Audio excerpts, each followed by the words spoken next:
فوز النادي الاهلي على سيراميكا كليوباترا اداء بدأ يتحسن نوعا ما عن المباريات اللي فاتت. بتروح للجون كتير، بتروح للجون بس في حتة الفينش.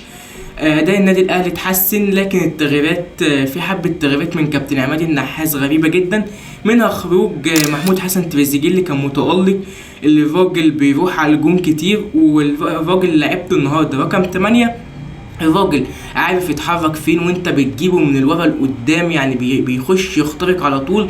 والراجل الصراحة قدم أداء كويس جدا لبن شرقي اللي قدم أداء كويس جدا برضه الشوط الأول، لكن الشوط التاني الراجل حصل إجهاد برضه من عند الدقيقة 60 أو 70. النادي الأهلي بيحصل للفريق حالة تعب غريبة جدا، ولسه الماتش بدري عليه. دي حالة غريبة جدا بتحصل للعيبة، والاداء واحده واحده هيرجع للنادي الاهلي من جديد، وان شاء الله النادي الاهلي هيستمر على طريق الانتصارات من جديد، وماتشين 3 هنرجع للصداره من جديد ان شاء الله. اشوفكم على خير، ما تنساش تعمل لايك واشتراك في القناه وتفعل زر الجرس. سلام.